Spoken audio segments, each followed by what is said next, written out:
going on, everybody? Welcome back to Guys on Sports. It is exactly 1 week after the draft.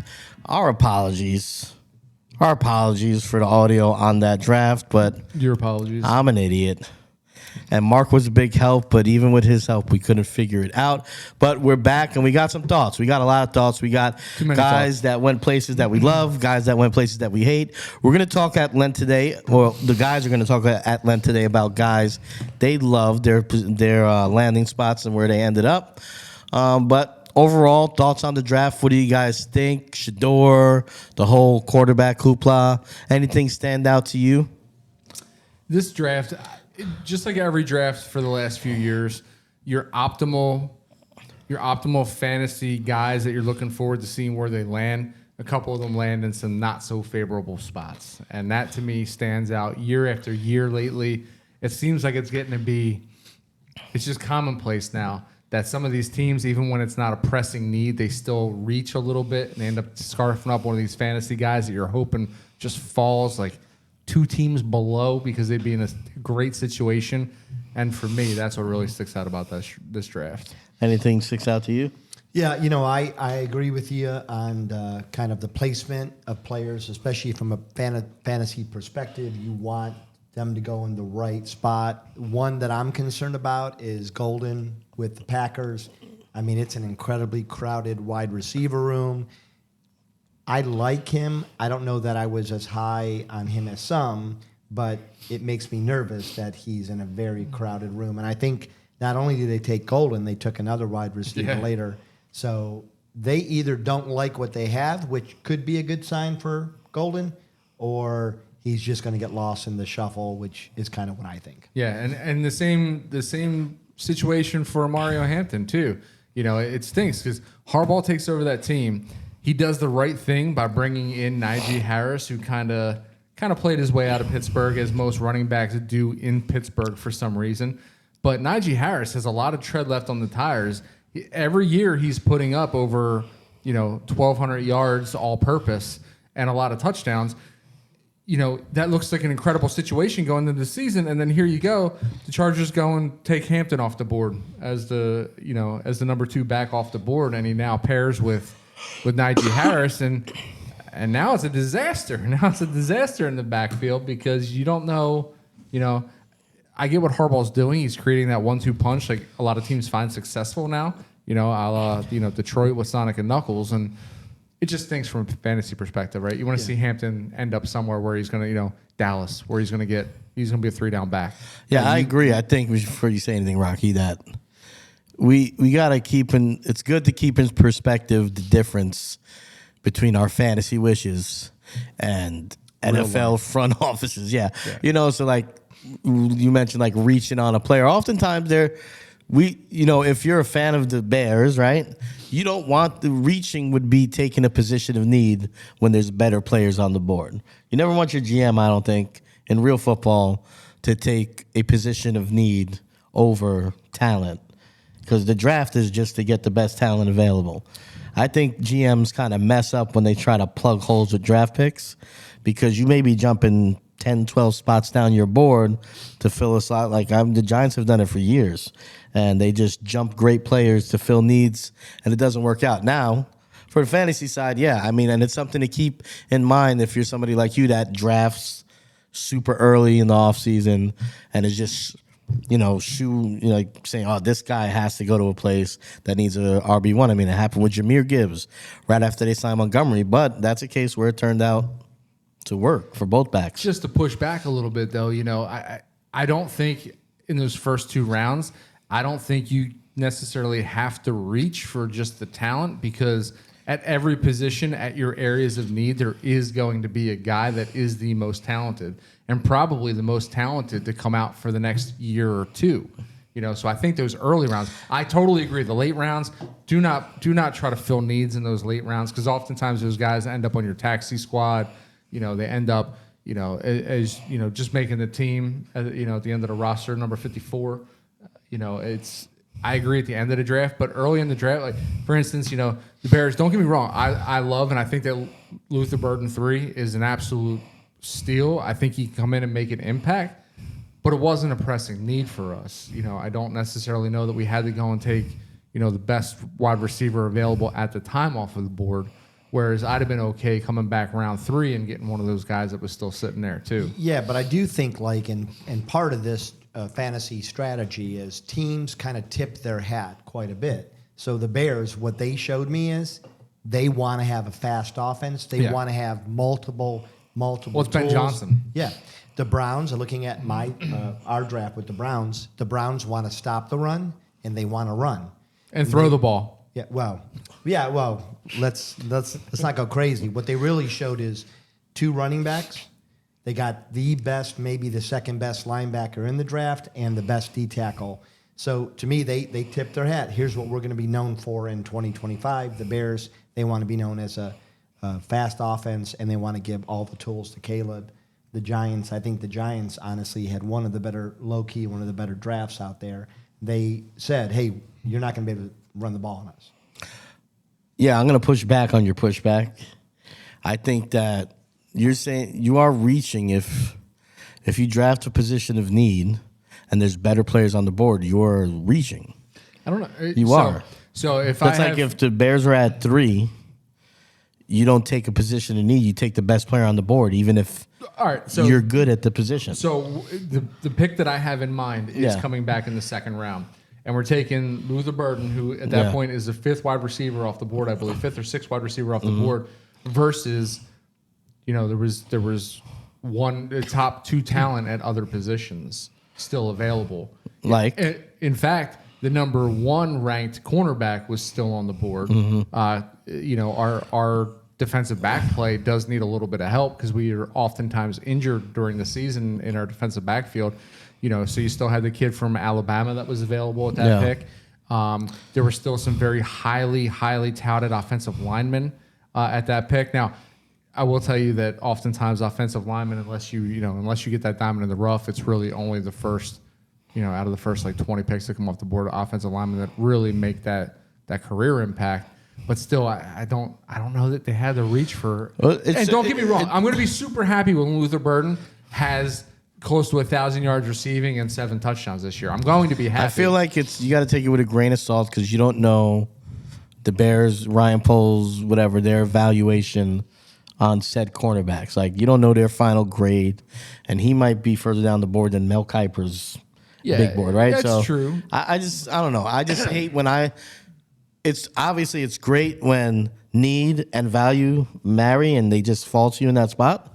But I always hate to see great players get because when you go back and look 3-4 years later, a lot of times what happens is you'll see a guy you drafted for a position of need that's a serviceable player, and then you'll see like 3 or 4 studs that went before that you didn't take. Like, how many times did teams not take a quarterback because they don't need one, and then that quarterback winds up being Josh Allen and Patrick Mahomes and that's a good point. Guy. But I mean, and again, the other side of that coin, you can argue this both ways all day long, but if you look at it in terms of like the baseball statistic war, do I think that Luther Burden is going to perform so much better than Keenan Allen did that it was necessary to let Keenan Allen go to bring in Luther Burden? Oh, he's a lot cheaper though.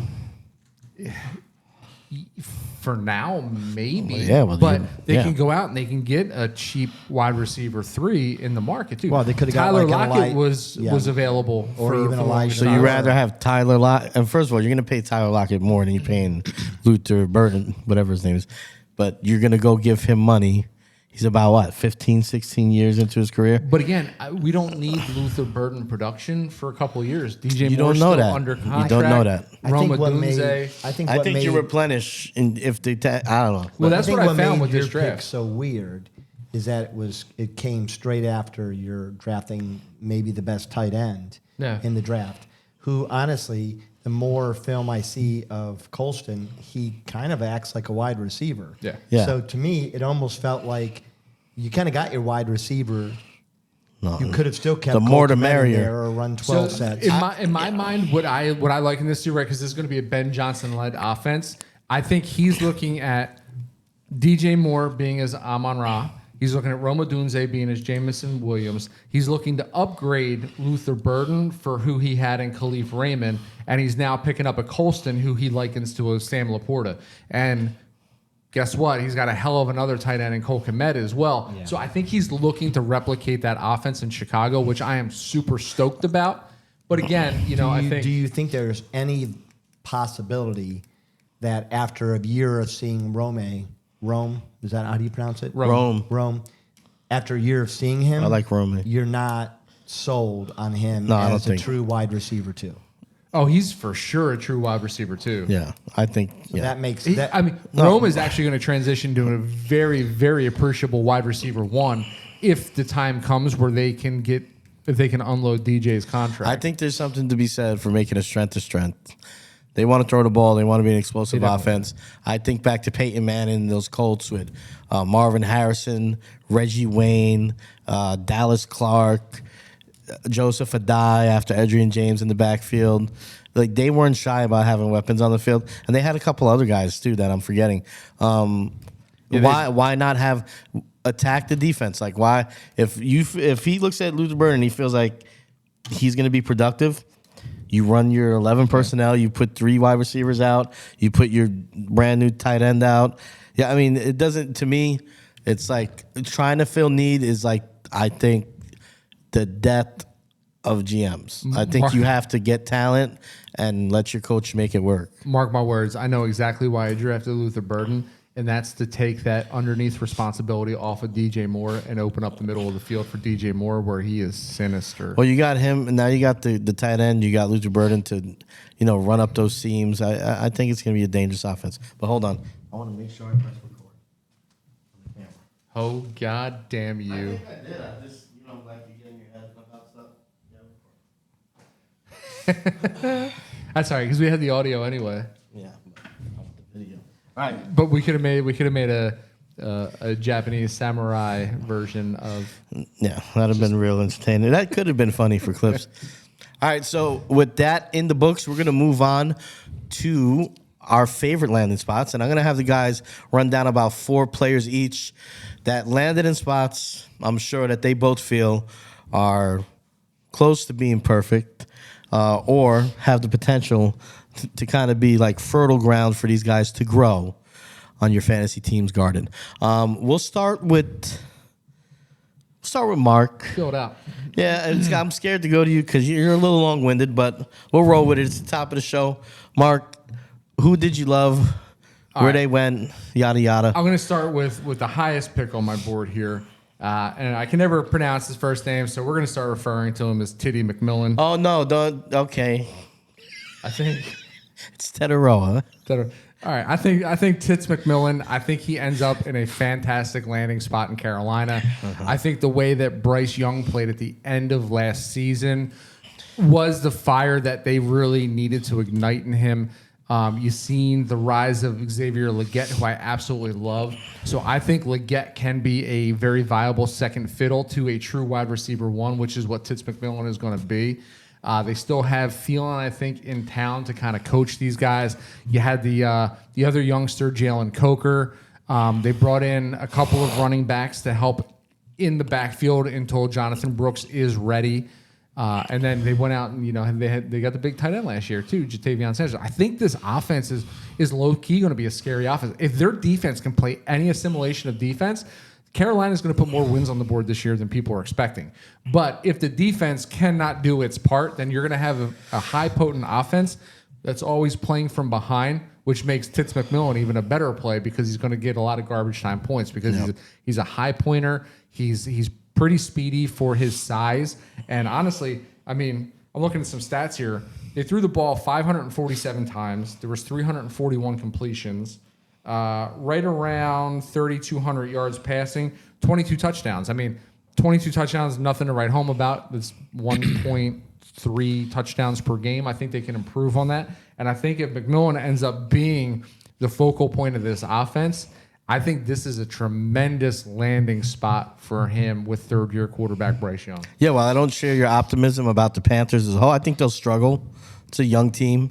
I do think that makes things very interesting for Tits, and I think he'll get a lot of opportunity. They're going to force feed him the ball, and they'll be able to score a lot of touchdowns because they will be trailing. Any thoughts on Tits, Rocky? Yeah, no, I mean they're great. No, I think you got to hope that Bryce starts the season like he ended it. Yeah. And that there's no regression. But I agree that I think the offense is set up well. Leggett is kind of a monster out of the backfield or lining up in the slot position. It gives exactly what you said. Gives Tetaroa the chance to high point balls, which is what he's great at. Yeah. So, yeah, it could be an interesting year for him, and I do think he'll be good. Yeah. I think between Tits and Leggett, you got a nice... Got a nice pair. Yeah. All right, Rocky, who's your guy? Yeah, no surprise. I was an advocate for this guy. In fact, I had him going to this team in our previous episode. We clipped it. And I think you got slammed for this too. Yeah, did go you? check out our TikTok. Sure We're did. throwing out dimes. Sure Like, did. yeah. Yeah. And so will be available at such and such Yeah. pick. Yeah, it's crazy. But my pick is Judkins with the Browns. I think this is an immediate fit. Yeah. I do think between his drafting and drafting Dylan Sampson, it probably means the end of the Nick Chubb era, which breaks my heart. I'm kind of hoping that Chubb may sign, still understanding his role, but I wouldn't if I were him, to be honest. Judkins has been described, if you look at Kevin Stefanski, Andrew Berry, they have flat out said, this is our bell cow running back. He is a three-down back. You And the said reason- bigger Isaiah Pacheco, right? Yeah, yeah. He runs with authority. Man, those thighs don't lie. They don't. Man, they are beautiful.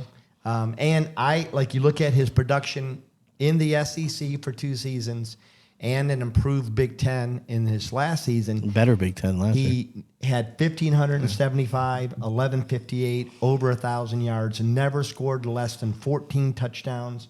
Also had 66 receptions for 500 yards and another 5 touchdowns. The guy can do it out of the backfield. He can do it catching passes. He's a beast. He is the epitome of a 2nd and 6 back. He is going to get you 4 yards. Yeah. Almost by touching the ball. And Yeah. if he gets lucky, he's fast enough to break and get caught from behind. Well, I think it's pretty clear if you're in a league with Rocky, he will sell you his leg to be able to draft Quinshon Judkins. Oh, yeah. Yeah. I mean, Yeah. I agree with everything you said. I hate to see a Chubb go. I love Chubb. But we'll move on to Mark. You have any thoughts on Quinshon? Yeah, I do actually. A couple years ago when Quinshon was with Mississippi, he was a staple in my daily college fantasy lineups. I am hoping that transitions to the pros because Weird he flex. would put up monster numbers at Miss. So I'd like to. Unreal, yeah. I'd like to see 1,500 it. yards his first season. I just think it's again. We talked about this already. Teams tip their hat, and the Browns are showing we're gonna run this ball. You want to run the ball. We don't know who we have at quarterback. We We don't drafted really know. 6 quarterbacks, but we're Hey, going to man, run it. You know what? You keep drafting until you find one. And the undertone there to me was a guy who was the guy. He was the guy at Ole Miss, right? He got Ole Miss reps, Yep. but he said that, he's like, I really want to hone my skills. Let me go to a team that is known to have monster running backs enter the NFL. That's and I right. know that I'm going to split time with Travion Henderson, but I'll probably learn a lot under that regime, more so than I can learn at Mississippi, and truly hone my craft and transition into the NFL. Keep talking. Give me your next guy. All right, my next guy. So let's stay with the running backs. Here's a guy. That honestly, I mean, if he's not on your radar for screaming up your running back board, then you're an idiot. RJ Harvey landing in Denver. When RJ Harvey was already on my radar, I wanted to see him go somewhere. I wasn't sure where I wanted to see him go because Denver, I believe, is where I was calling for. Maybe it was Travion Henderson to go. Somebody that was going to No, immediately you were talking build for Hampton, I think. Yeah, well, Yeah. it was for Hampton to immediately take over the 3-down role. Well, guess what? Denver got that in their guy in RJ Harvey. RJ Harvey's highlight reel is unbelievable. He's a lot faster than people give him credit for. He breaks an amazing amount of tackles. He can catch the ball very adequately, and he finds himself now in a situation where Javonte Williams wasn't the guy that they were looking for. I don't think Jaleel McLaughlin was the Who's answer. the change of pace? Is he still there? I think he's a free agent. I don't think they brought him back. But they did draft Audric Esteem last year, but I don't think he's going to factor in. I think RJ Harvey is immediately going to become the 3-down back in Denver. I really do. And I think he can probably replicate or improve upon Javonte Williams' rookie season in Denver, which is what Denver really truly wants out of their running backs. So I see RJ Harvey producing in that fashion this year. Go and get RJ Harvey, especially in your dynasty drafts. Probably should be one of the first 3 running backs off the board in your dynasty fantasy drafts. Yeah, I agree. I think he's going to have every opportunity to take that role. Obviously, he has to do it. So monitor it in your preseason, whatever. But yeah, I think he's probably. There's a reason they drafted him where they drafted him. I mean, I do think that I'm a little worried because Audric Estime, is that how you say it? It's close enough. He was injured most of last season, and so we don't really know what we have. They were really high on him coming out of the draft last season, but at worst case, they're going to be a 1-2 punch. They're going to work each other, give each other rest. And this will be the best line that RJ has ever run behind. Mm-hmm. His last couple of years at UCF, the line was a weakness. And so this guy... I mean, it's a Division III program, so I mean, This guy with a line, it's going to be interesting to see how good he is. All right, Rocky, I want you to go. I want to remind you guys, look at the camera. The people want to hear from you. They do. See this? All right, you glance at your friend, but look at your. Well, I'm going to take it to audience. Another. This is an easy. This is a chalk pick, but Ashton Genty, where he ended Who's up. that? Ended up with the Raiders. This is a perfect pick. They don't have a clear running back. They have kind of a clouded one. They kind of had a bunch of people chipping in and running some last year, but nobody really separated themselves. I think this is a perfect position for him. And you got to love this guy. 2,600 rushing yards, 7-yard average, almost 30 touchdowns on the ground, another 23 receptions, 128 yards, and another touchdown through the air. The guy is a complete back. Everything you want, he's got. My only fear is he is a little bit short, and he's not perfect picking up the blitzes. And so they're going to have to work on that because in the NFL, if you can't handle the blitz, you're probably not going to be in there every down. That's my only concern. But I think this is a guy that can do damage even if he's on the field only every other down or every third down. I think he's going to be great. Yeah, I think everybody in the world agrees with you. Yeah. I think the short thing doesn't even fit. I think actually being short as a running because he doesn't defend, You mean pass block well? I mean, yeah, I would have to go look at the reps and if it's mental mistakes or physical ones. I think physical ones you can fix with technique. Mental is a little bit harder to fix. But I think being short is actually a benefit for a running back. Of course you do. Well, I mean, it's harder to see them behind their offensive line. A lot of great short running backs. It's one of the positions that you can actually thrive as a short man. Now, you, on the other hand, you're just average size, so there's nothing really special about you, so you wouldn't understand. Thoughts on Ashton Genty? Anything that nobody has said already? No, I mean that was the pick, and that's where I predicted him to land. But that was easy to do. I mean that was all over. That was all over the internet. That he was probably going to go to the Raiders, and he did. He landed in the best spot. But lucky for him is that none of their other backs can block either. So I mean, that's fair. It's going to be. He's going to be an every down back for sure. He's going to be like 30% of their offense, right? I mean, at least he's probably. I would not. He's not going to block a whole lot. I wouldn't doubt that he has the highest percentage of plays run through him for their respective team in the NFL. Yeah, next I think year. that makes sense. I bet he probably leaves the league. This is going to be a hard year to say that, though, because I feel like there's a couple. I mean, I think there are some spots we didn't like where they got, but there are so many players that got drafted to the right situation. I don't think anybody matches up, though. No, I mean, I agree with you from a physical standpoint. Like, he might... I'm sorry. He might eclipse like Saquon usage. And I'm overly cautious because and I've been thinking about this. If you had the 1-1 pick in a dynasty draft, and especially if you get points for defensive stats, who do you draft? No, I think Genty, or do you draft Travis Hunter? And I'm serious. I like for like our league. Our it's 1,000% Genty. Yeah. See, I'm not 1,000%. Because he is not good picking up the blitz. That's number one. He's going, Rocky, I get it. Yeah. But I mean, that keeps you off the field. I'll say this: the Raiders have Geno now, right? Yeah. yeah. If he doesn't pick up a block and Geno gets absolutely crushed, it's a problem in the NFL. Yeah, I think you're wrong though. I think you're right that it's a problem. Yeah. Not with What you're saying is not still with Genty. this guy. Yeah, Yeah, still like Genty. I don't think he's pass Swiss blocking. cheese. Pass blocking's not an issue when you're Emmitt Smith. No, he's not Swiss cheese, but he struggled with picking up the blitz, and he played for a team. And because that's the other thing some people point out is he wasn't playing in the SEC. Oh, I like this take. Keep Now, going. the great thing was if you look at when he played his best opponents, he showed out. So you can't. It's like Cam. They can say anything they want to say about Cam. When he played the hardest teams on the schedule, the kid showed out. Yeah, so here's what I'll say. I say if you're going to draft him 1-1 in your dynasty, do it. Yeah. If his pass blocking is that much of an issue, they will let that play out for a couple seasons before they start pulling him off the field. Yeah. So I don't think you're worried about rookie year, him missing playing time because the pass blocking, just because of who he is.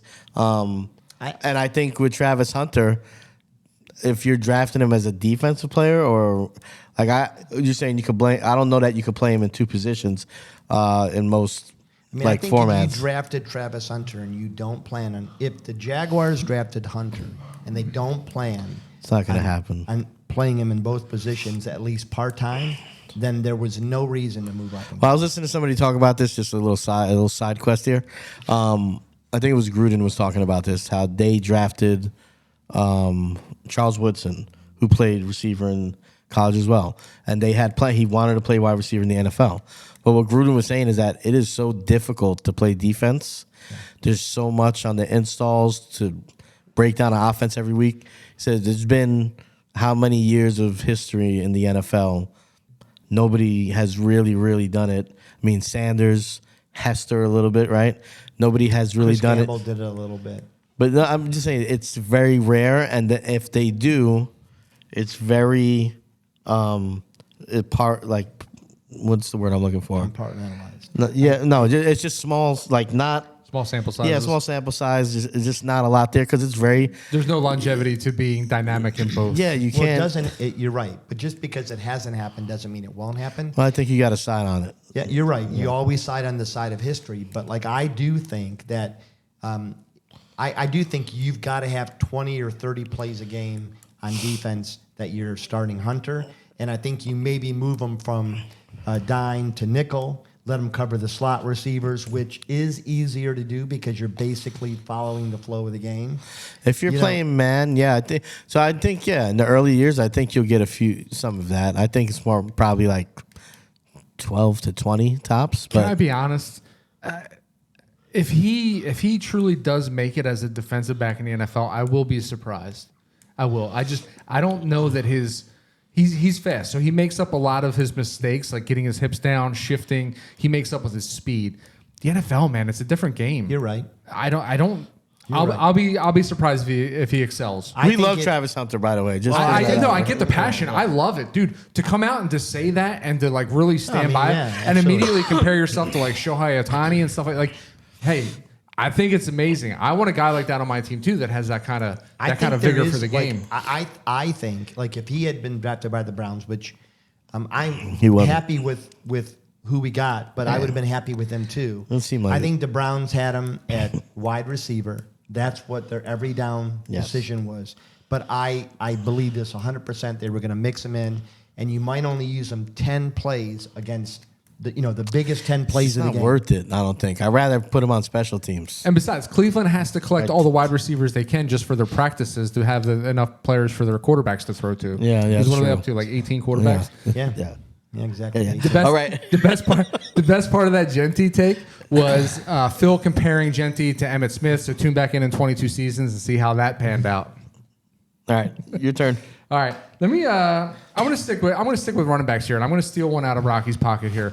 I love where Travion Henderson ended up. I love that he went to New England. He loves it. He loves it. He loves it. Ramondre Stevenson underperformed last year. Ramondre Stevenson was the glory pick last year of everybody. The what? Everybody the glory pick. That was the pick that people were like, when I get Ramondre Stevenson in the 3rd round and I get running back 1 production out of him to pair with my CMC, my team is going to the top. And Ramondre really let everybody down.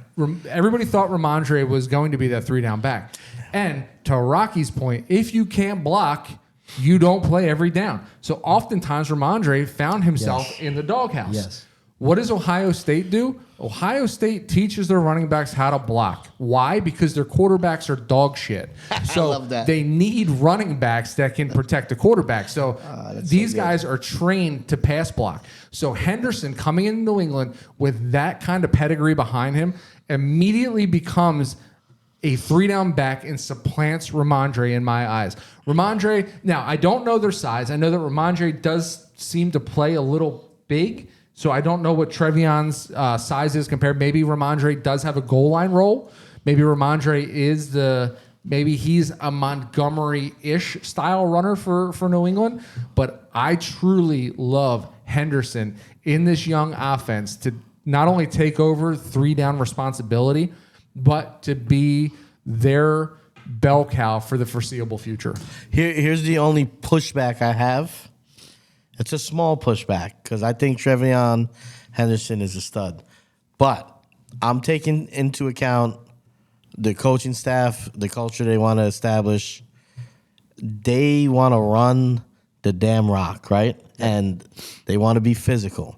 And Trevion Henderson, one of his biggest concern is lack of power, contact balance, but he's explosive. So I do worry when they get inside that 10, 12-yard area that he's not going to be on the field as much as you would want him to. Yeah, he's going to get vultured. He's a home run guy.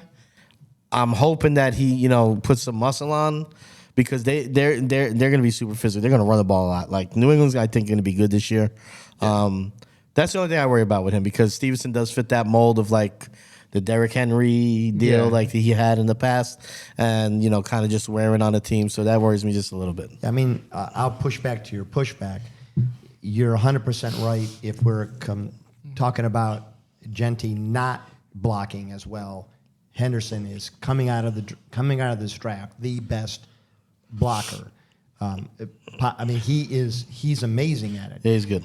He is almost 6'5", 10.5, Yep. 207 So really pounds. 5'9", right? He's built strong, and he never had a year other than 1 year where he only played 7 games where he had less than 11 touchdowns. The guy, and that's just on the ground. Also catches through the air. So I agree. He's not your traditional. He's not your Kareem Hunt who could get that yard and always knew, or even Zeke in heyday Zeke.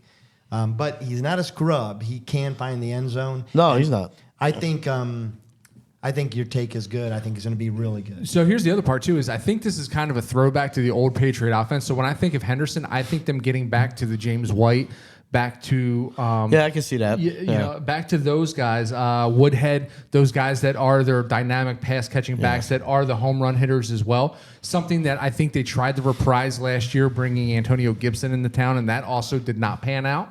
Yeah. So I think that they went out and they got the guy that is probably the most talented to fill that role and kind of bring that role back to New England, which they so desperately need. Yeah, don't misunderstand me, Rocky. I think he's a stud. Yeah. All I'm saying is I do think he'll get vultured with touchdowns in the red zone. And I think late in games, if they have a lead, you may see some more Ramondre Stevenson. Well, and I think you almost have to. I think you're right. You almost have to sit him down some because the one negative in college was he had a lingering injury. He still played, but he wasn't 100%. And He's just not the battering ram, the move the pile guy. So and, it's because people were talking about why didn't the Browns take him first. I think if you're taking the best back, it's Henderson. But the Browns, their style of running, in the cold, they needed a battering. That's what I think. That's what I keep. I can't think of his name. Why can't I think of the coach's name? Who? The coach. For New England? Yeah, what's it? Yeah. I think Vrabel, the style of play is factors. And Vrabel played for those teams. Yeah. I think that's what he's trying to to replicate reestablish that. it. Yeah. 100%. All right. Your turn. Your turn, man. Yeah, my last guy that I'll talk about. Well, not my last, but we were kind of doing Your three and then your one. penultimate. Yeah. Yeah. Luther Burden. We talked about the Bears prior to the He's show a coming stud, on. man. I don't know if he's a stud. He's I a do- stud, man. He is a stud. I mean, I don't know what happened last year. I'll be honest. I watched a lot of game film 2 years ago on him, but not a lot last year. And he did step back. He only had 670 something yards. I It's don't know the if he Missouri had offense, injuries. though. Yeah, and I don't know if there was injuries involved or what the deal was. But the year before, 1,200 yards, 14 touchdowns, 5'11", 208. So he's a stocky build. He's quick enough. He also, underappreciated, but last year, even though he didn't catch as many passes, he ran the ball more, had almost 200 yards and another 2 touchdowns. This is a guy that kind of gives me somewhat Debo, maybe a better Debo vibes. The guy can catch it out of the backfield almost like a running back. He can kind of run the inside routes, but he's got enough speed to also pull the field with him. Yeah, you're absolutely right as far as he should definitely give you Debo vibes because, like I said early, I don't know if we had it. I don't know. I can't remember if we were speaking before or during the show now at the very beginning. But Ben Johnson, I think, brought him into town with one deliberate thought in mind, and that was to free up DJ Moore so that DJ Moore did not have to be the screen king anymore. I think now you get a guy in Burden who's probably a little bit quicker than DJ Moore at this point, a little bit younger, probably a little bit feistier, a little bit stronger. That's going to be fantastic at those screen plays. That will free DJ Moore up across the middle, and we all know that when DJ Moore sticks his foot in the ground, it is really, really difficult for those cornerbacks to stick with him. So I think this opens up that offense to kind of exploit Caleb Williams' talents. Well, I'm looking at BearsWire.com right now, guys, and Luther Burden had a fiery message for teams that passed on him as per their headline. He said it's pretty much behind me now, but it's always in the back of my head that teams chose other people above me, so I'll see them. So fiery words from one Luther Burden, really sending a shot across the bow. Look out, Carolina. He's gonna see you guys. So let's keep track of Luther Burden. Seeing all the teams that passed on him, I think we need a chart. That'd be I think great. we need to see who passed on him where, and we got to see when he see. I want to see Luther Burden see them. I love that idea. I think that we should definitely make sure we keep track of this. Let's call it the Burden track. Like that? Yeah. The Burden table. All right, who's now your final guy is kind of similar to what we did earlier, right? You have another guy, Yeah. right? Yeah. Okay. Somewhat of Yeah. a reach, a little bit of a reach. Yeah. No, I thought we said we're not going to do the reaches. The reaches are going to be You reserved for said that. the I did a Dynasty reach show. anyways. No, I thought we did one. Is that what we did? No, we were doing 4 guys that we liked their landing spots. Oh, I yeah, said, you definitely agreed with me. Yeah, because I I thought said we were one should be a agreeing on reach, that, and then yeah. you guys said, no, let's save it for the Dynasty listen, show. I'm So you have fine. something else? Yeah, I have one that's not a reach. Okay, do you rummage one up? Get one up. Well, a reach? No, him. Oh, yeah. All right, We well, did then a I'll, reach at the beginning. all right, kinda, I'll speak to mine then. It's Warren. It's the tight end that went to Indianapolis, right? Indianapolis desperately needs tight end play. I mean, they've been kind of trying to get by with the likes of with Mo Alley Cox. Great name, by the and way. a couple of other like tight end. I mean, forgettable tight end. I can't think of other tight ends that It's a great name, though. that played in. That is a great name. That have played in Indianapolis. And you're looking at a team that throws the ball over 500 times a game. 3,300 that's yards, impressive. 500 times a season, 3,300 yards, an average of 7 yards per pass, only 200 yards per game, and 20 touchdowns total. I mean, they needed to improve, right? So you have Josh Downs, who's going to come back and hopefully be healthy this year, paired with Pittman, who had a down year because he really didn't have much help. And they were also playing with the likes of AR, who would, as we know, take plays off and also plug and play Joe Flacco. Now they bring Danny Dimes into town, and we can say what we want to. We've had our fun. We've had our fun poking at Danny Dimes. But there is a reason why he was paid at one point. There was a reason why he was the guy before, he's just not a guy that you rebuild around. And I think the Giants found out the hard way with that. I think you bring him into Indianapolis where they've already got a decent defense. They've already got an established offense. They have veteran receivers. They have a very veteran back. Now you bring Danny Dimes into that situation. He's a better pocket passer than AR. He's just as mobile as AR. He's not as big as AR, but he's just as mobile. He's pretty big. He is pretty big, but he's just as mobile. And now, what do? You bring him in. You bring him in a brand new best friend. You bring him in a tight end. Quarterbacks love their tight ends, man. You bring in a tight end that's instantly going to be on the field the entire game. I mean, if there's one thing to be said about Tyler Warren, it's his versatility, right? The guy played nearly every down. He played in various positions. He played at wide out. They would run him out of the backfield. He's very, very versatile. I kind of see him in the like a Taysom Hill sort of role, minus the quarterback play in Indianapolis.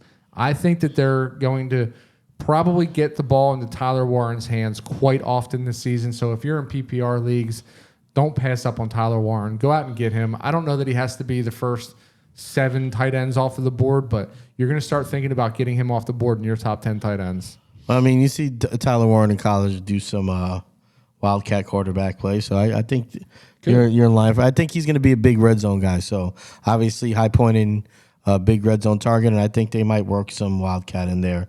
Yeah, I'm excited for Tyler Warren. Rocky, were you able to rummage up another guy, or Yeah, absolutely. I had another one that I was thinking about. I'm talking about, and I do think this is a great fit, and that is one Caleb Johnson, who landed with the Pittsburgh Steelers.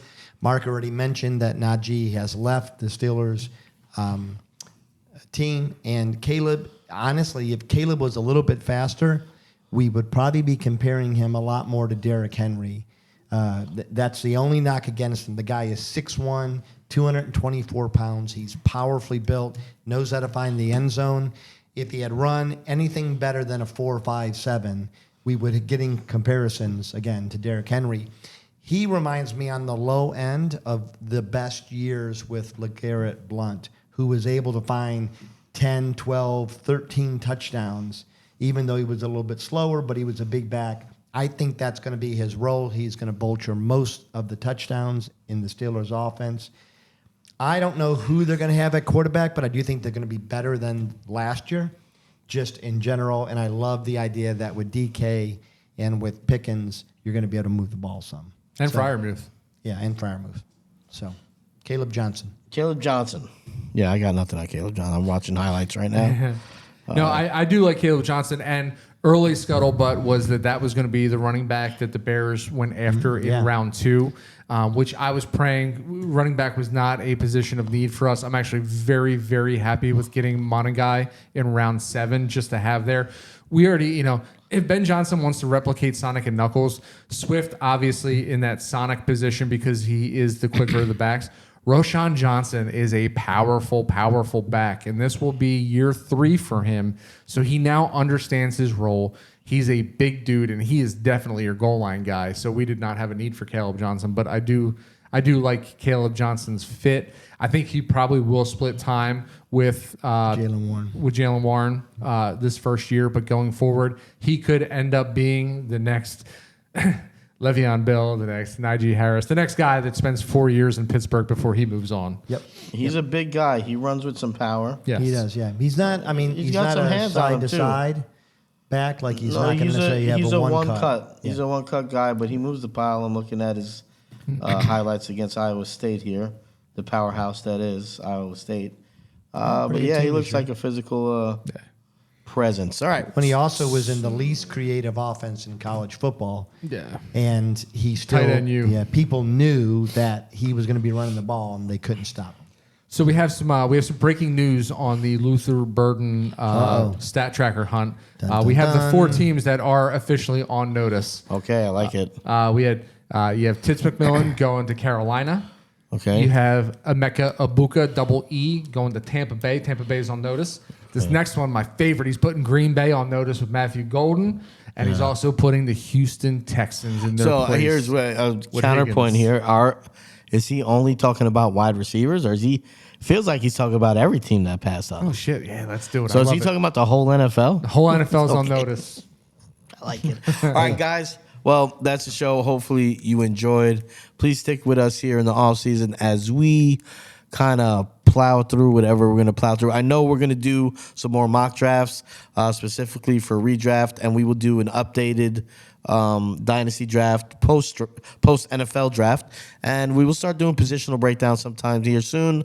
I think we're going to get back to what we did a couple seasons ago as far as picking division winners and that stuff. People seem to like it on TikTok. Yeah, I like that too. So we'll get back into that, but all in all, we just need you guys to keep coming back. If you like something you heard, give us a follow, subscribe. We could use the help.